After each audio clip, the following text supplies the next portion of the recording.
Good morning. This is Dr. McDaniel at GYN Corner. I'm a board-certified obstetrician gynecologist in New York City, and I'm bringing to you all things health-related for women. Thank you for joining me at the corner today. And let's see. Today, I'm continuing the information series on basically debunking a lot of the myths or questions surrounding oral contraceptive pills. And I previously spoke briefly about the history. It started with in 1957 the first pill came out it was targeted, or I guess I should say it was marketed to help with menstrual disorders, and then it became available as a birth control in 1960. And that's the Innovid pill. It had 150 mics of estrogen.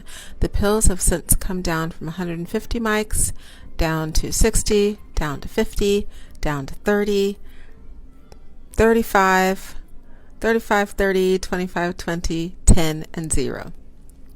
And the strength refers to the estrogen component. So I also spoke on the whole question of blood clots with the birth control pills, and I spoke about the question or the myth of weight gain with the birth control pills. Today, as the title indicated, I'm speaking about fertility with the birth control pills. So I get this question almost every day. Someone will tell me that they want to start a contraceptive option. They're worried about the birth control pills because they are concerned that if they stop them, they're going to have fertility problems if they stop the pill. Or someone will ask me, I've been on the pill for 10 or 15 years now. Is there potentially going to be fertility problems when I stop? So the big answer is no. There will not be any fertility ramifications or sequelae from taking birth control pills. And as I like to tell people, if you don't take the pills, they don't work. So that's why we always stress making sure you take the pills every single day at the same time. The pills have to be replenished in your system every 24 hours. If you don't take them every 24 hours, what we call the therapeutic hormone levels will dip or drop. That dip or drop in the hormone levels will allow for the body to ovulate, which is what it will normally do if it doesn't have the suppression of the birth control pills to counteract it. So even if you take the pills late, double up, or skip, you can get pregnant even though you continue taking the birth control pills. If there's a lapse in the pills, you're supposed to use condoms as a backup form of contraception and not rely on the pills for contraception until the following month. So if you don't take the pills correctly, you can get pregnant while you continue taking the pills. And once you stop the pills, whatever your natural fertility ability is, you go back to whatever your natural fertility rate is. Now, some women will notice that their fertility is poor or they're infertile when they stop the pills. It's not due to the pill. A few reasons could be in play. So the first reason could be that before you started the birth control pills, you had irregular cycles, and I do see this quite often. If you had irregular cycles before the pills, when you stop the pills, those irregular cycles will, the majority of the time, eventually return. And if you don't get a cycle every month, that means you're not ovulating every month. And if you're not ovulating every month, it means you're not going to be fertile every month to get pregnant. So for that reason, I do warn women that the pills do not cure an irregular cycle. They will mask the irregular cycle because they'll regulate your cycles. It's just pharmacology, chemistry. But once you stop them, you're going to go back to what normal is for you. And if normal is you get your cycles every 2 to 3 months, or 4 to 6 months, or 6 to 8 months, and that's where you're going to go back. So you might have difficulty getting pregnant because you're not producing an egg every month in order to be able to get pregnant. Another factor that could lead to fertility problems after you stop the birth control pill is if you did not use condoms the entire time you were taking the pill, then that allows you to potentially be exposed to two sexual infections which are classic for causing infertility, and that's chlamydia and gonorrhea. Both chlamydia and gonorrhea have a very low symptom rate, so less than 10% of women with chlamydia or gonorrhea will have any symptoms.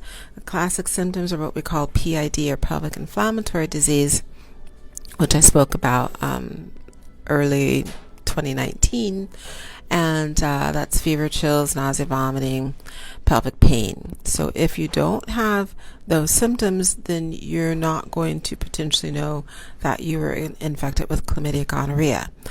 Everyone who gets infected with chlamydia or gonorrhea will eventually clear it from their own system. Men faster than women because they're constantly urinating through the penis. But women, if they don't get tested, they don't get treated at all, the bulk of women will clear it within 3 to 6 months of infection. So someone can potentially get chlamydia or gonorrhea, never have any symptoms, never get tested, never know they had it. They're on the birth control pills, so they weren't using condoms. And then when they stop the pills, they're infertile.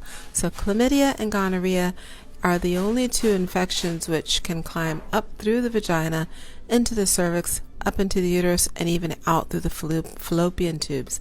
They can cause microscopic problems, so problems that we cannot see with the naked eye, and they can cause macroscopic problems, problems we can see with the naked eye. So there are little tiny hairs inside the fallopian tubes. We call those cilia. Based on pathology evaluations, chlamydia and gonorrhea can potentially destroy those little hairs through a corrosive or an inflammatory process. And if those hairs don't work, then the fallopian tubes don't work well. So that will cause infertility or subfertility or potentially tubal pregnancies, because the pregnancy will get into the fallopian tube and it won't transport into the uterus. So microscopically, we can't see that someone has destruction of the cilia inside the fallopian tubes. You could also potentially have macroscopic problems where we look in the belly, or we do a special x-ray at HSG to look at the pelvis and the fallopian tubes and their interaction, and we see that there's a bunch of scar tissue everywhere, like a bomb went off in the pelvis. There's no other explanation except chlamydia, gonorrhea, pus forming and dripping out of the tubes and causing scarification. So chlamydia and gonorrhea, even though the person will most commonly not have symptoms, it can cause scarring in the reproductive tract and infertility. And then lastly, some women forget that when they went on the birth control pills at 22, their fertility is not going to be the same as when they went off the birth control pills at 42. So yes, 20 years can bring a few changes. And the major change is fertility. So one's fertility is not going to be the same at 22, 24, 25 as it is at 39, 40, and 42. So we know that 40 years old is the tipping point for fertility. 50% of women at 40 have a normal fertility rate, which means they will get pregnant either the first, second, or third month of no contraception, whether or not they want to. And 50% of women are infertile. So some women just, and it's great to feel young. Some women just feel young. They feel like they're in their 20s their whole life. But unfortunately, your ovaries don't comply. So your ovaries will age whether or not you're on the birth control pill, whether or not you're doing HIIT training and eating clean all the time. Your ovaries will age. So for better or for worse. But if you went on the pills in your 20s and you go off the pills in your late 30s or 40s, your fertility will most commonly be a little compromised. So it's not the pill, it's Mother Nature, it's age. So I hope that has been a helpful kind of brief overview on myth busting whether or not birth control pills cause fertility problems, because they don't. Thank you for joining me at GYN Corner. This is Dr. McDaniel. Have a great rest of your day. Thanks for clicking the like and follow buttons for YouTube and the podcast GYN Corner. Bye!